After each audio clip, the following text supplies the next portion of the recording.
What's up guys, welcome back to another episode of Digital Painting Art Show. My name is Jesus Conde and today we're going to be painting a magic book. We will talk about the brushes as always, coloring, occlusion and lighting. So let's get started. Hey guys, what's up? So we're going to start the basic coloring with the hard brush. I'm going to explain you about these brushes in a few seconds. But the thing is, we're going to use a hard brush because we don't want any opacity going on. We don't want changes in opacity on this step. We need a solid color and we can achieve that just using a hard brush. Another thing is, depending on the number of colors at first, you need to create a new layer. For every color that you're going to use, create a new layer, because you don't want to, with doing this you avoid mistakes. And the other thing that we're doing here is every time I fill in a color, I change it using the image and saturation color adjustments. You can find that in image adjustments and hue and saturation, and you can change the color really quick this way and test it real time. That's a really cool technique to use to test the colors that you're using. So as many colors as you have, you should have many layers. Then when you have all the colors that you want and you are totally sure that you won't do any changes in color or the basic colors, you can collapse those layers using Control E. That is the Control E is the keyboard shortcut to merge layers. Okay, so the first brush that I want to talk to you is really simple one. Is just take any brush that you have that is like a circle, but doesn't have any other dynamics or transfer, doesn't have any opacity. It's just change the size of the tip with the pen pressure. You can find it here. You got this activated, and the other simple thing that has is that is not completely round. It changes like this, but it's also this way, something like this. So it has this oval shape. So that's the first brush that I'm using right now. The other one that I'm going to use a lot is this one. Is the same thing, it's just that instead of having the dynamic change of the tip, that it makes thicker or less thick with the pressure, it has the other dynamics, which are the pen pressure on the opacity jitter. You can find this option under transfer in the new Photoshops. And the thing that does is that you use more pressure, it goes more opacity, and if you use less pressure, is less opacity. That's the difference. And the third brush is this one, which is a really soft brush, but the difference is that it has the same changes in opacity that the one I just explained. It doesn't have anything else, just the other dynamics or transfer with the pen pressure. So these are the three brushes that I'm using right now. Okay, so once you're done with the basic coloring, close that layer and make a new one to make the occlusion, which are the shadows. And we're going to use a really soft brush for this, and we're going to erase where we don't want this effect. Now I'm going to explain you about this effect in a few seconds, but I just wanted to show you how it looks on the book. And it's always nice to create a new layer every time you do this because you avoid mistakes. Then what you can do is use Ctrl E to merge the layers.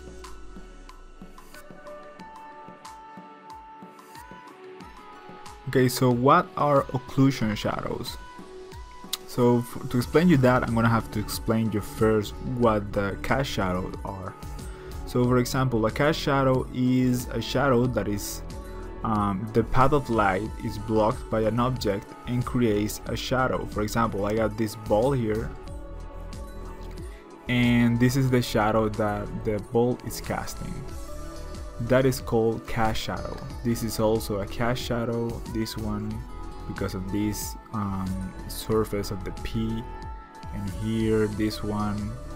These are cast shadows. All this stuff is cast shadows, but there are shadows inside of the cast shadows that are called occlusion. And the best way to understand them is where the light cannot get, like there's no way that the light goes in there, no with bounces or anything, so it's even darker in those areas. So for example, here you can see this dark here, that's an occlusion. Inside these complex shapes there is occlusion here. There's a little bit of occlusion here. I don't know if you guys can see it very well. Even between this plane and the P, there is occlusion in there between these two surfaces. So because I did this in 3D, I can decide what I got on this thing, the occlusion or the cast shadows. You can see the occlusion in here too. I'm going to deactivate the lights, and we're going to only get the occlusion shadows. So this is what we get. So our image should look kind of like this when we're painting occlusion, only where the light cannot get, is in the shadow parts. In the light parts we don't get occlusion because they are lit, but in the shadows we need to have these little places where there is even more dark. Those are the occlusion. Okay, so now we're going to be doing a little bit of texture with our own hands without using the custom brushes, which is a skill that you have to develop with time. Think about how to make a texture without the help of the brush too much, and you have to think first. For example, here I put an example. Concentrate on the areas that are more exposed to the damage or the areas that bend. In case of the book, this is supposed to be kind of like a leather material, so it makes sense that the most damaged areas are the ones that have more contact to the surfaces, like when you put it on a table, or the parts that bend the most, that are always bending, like to open the book and stuff. The corners are very important, that's why the corners are also broken. Stuff like that, you have to really think about this before doing the texture, because it gives a little bit more of realism to what you're doing. Okay, for this texture technique we're going to need to use a hard brush, because the soft brush gets a good result but it doesn't look polished like it's finished. So I'm going to use a hard brush, and for example here I'm going to take a light color, but it also should be less saturated because it's like used with the time. And I'm going to start by doing a little bit of random shapes. I'm going to explain you in a few seconds how to do this. Also, let's use 60%, see what happens with that. And I'm going to try the get more intensity on the corners, because it's supposed to be more used. The corners of the objects are always more used than the center or anything, any other part of the object. So if something falls, or often you grab it for in the middle or in the corner, so things should look this way. Also, I'm trying to do exactly the same kind of damage that we made on the book, so it's kind of like this.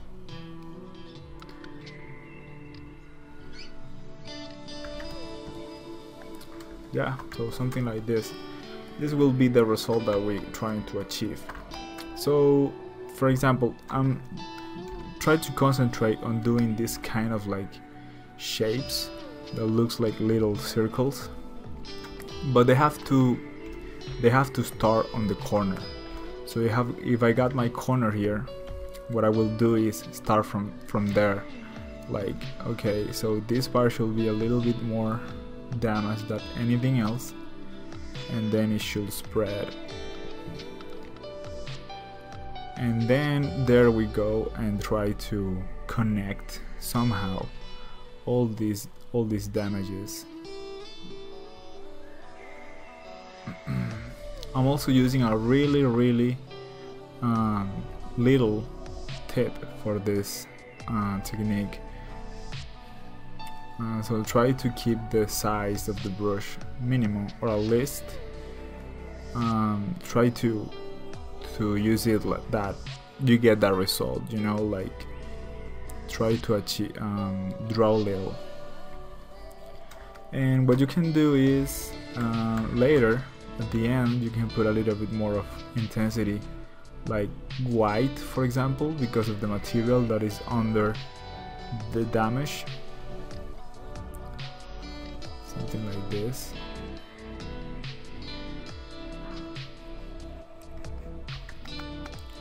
Yeah, something like that. Alright, I hope you understand what I'm trying to explain here. So remember, start on the corners, try to look for the places that people use the most, like the corners, the middle parts, stuff like that. When you grab something, try to think, where do I grab something? If I grab a book, where do you grab the book? Those places should be more damaged than anything else. Alright, so we're going to be doing a little bit of some lighting coming from the side, and I'm going to use a really soft brush, as you can see in there. And then what I'm going to do is erase kind of like in the same pattern that I did the damage, the details of the texture, and this will give us a look like it's kind of that change in the material that we're trying to achieve. Now for the golden part is totally different, because these are kind of like reflections. So a good way to start this is when it's a flat surface, what you can do is that make a line with a flat brush, with a really hard brush, and then use the blur to kind of achieve this softness. White lines, because the reflections normally work this way, it looks kind of like that after watching pictures and stuff like that. I noticed this, and then I just erase where the change of the material, because the other material of the book, which is the book itself, like the is not like golden, is not is another kind of material. It reflects differently, so it doesn't look this way. And here I'm doing the same thing, just another kind of like a different technique. I used a soft brush again, and then I erased where the material changes. Of course, you gotta remember that you do this in a new layer, and the cool thing about this is that you can change the colors later, so that's a great trick. Here I'm doing the same thing, but as it's a different scale, with the text I'm just painting on top. The text was another layer, and I just put it the same color of everything else, every golden material, and I'm just painting the specular thing on the top right there. Like, I'm not trying to do anything fancy, just paint it with some time, which will accomplish the cool result. And here I'm trying to concentrate on the edges to give that look like it's, you know, like popping out of the surface, and really give this look of something that is, you know, like a different surface that is in there. This golden kind of like material is popping out a little, and I really like that look. Also, I added a little bit of texture, like if you slide the book in the bookshelf or in the table, you get these little lines like it's really old. And to end this, I'm just adding a little bit more of detail on everything. the shadows, on the lights, and putting a little bit more of effort to accomplish the final look of the thing. Now, because it's the last part, you have to try to don't rush this process. Concentrate on making it look better.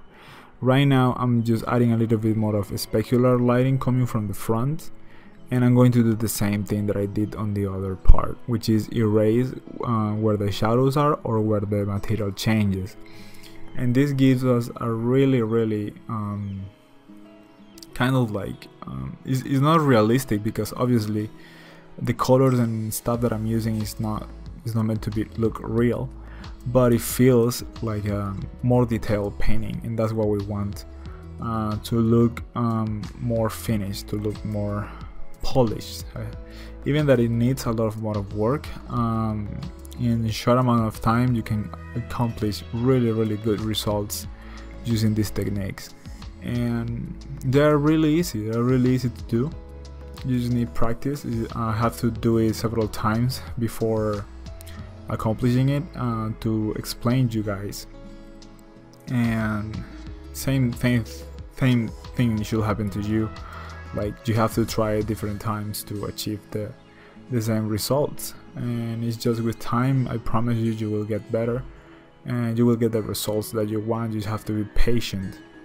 And because I want it to look a little bit more finished, I'm doing kind of like a backlight coming from one side and stuff like that. And but this is kind of like it. I mean, there's no more mystery in this making of this book. Really hope you like the tutorial. You can download the full video on the description. The full video doesn't have any audio, but you can pick up few tips, few tricks in there, if you watch it with calm. Put up some music and watch it slowly if you want, or pause it, fast forward for the part that you really want to see how I did it. It's not real time, but it's going to be all the process completely. You can see all the mistakes, the times I went back to get the same result in a different way, stuff like that. And here I'm doing is with the dodge tool. It's something that you shouldn't do too much, but with the dodge tool, and then using image and saturation, changing a little bit of some stuff, you can add few little finishing point, like the final touches that are going to give your image a cooler look. Like, okay, it's not finished yet, we need a little bit more of details and stuff like that to make it look even more cooler. But that's it. Thank you very much for watching this episode. I really hope you like it. Hey guys, what's up? I wanted to tell you that I created this little guide of 20 pages that comes with all the skin tones, all the liners, all the material that I created for this tutorial. Is 2 videos about how to paint skin of female and male character.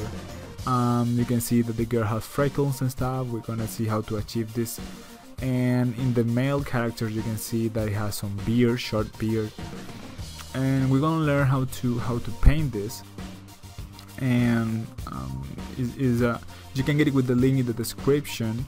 And this is the preferred way for me to do it, because I feel I can give you something back for your donation instead of just taking your money. And giving you something that you can have in return, and I feel good about it. You can get it with the link in the description. It's a PayPal link, and you're gonna have to wait few minutes when for me to send you the material, because I actually send the material personally to your email, so you can write me anytime that you want for feedback on your results and stuff like that. And this will really help me out, like to continue with my channel and to be concentrate on doing this kind of stuff instead of too much work and stuff like that, and to develop my projects, the projects that you already know I'm developing. So thank you very much for your donation if you decide to get this material.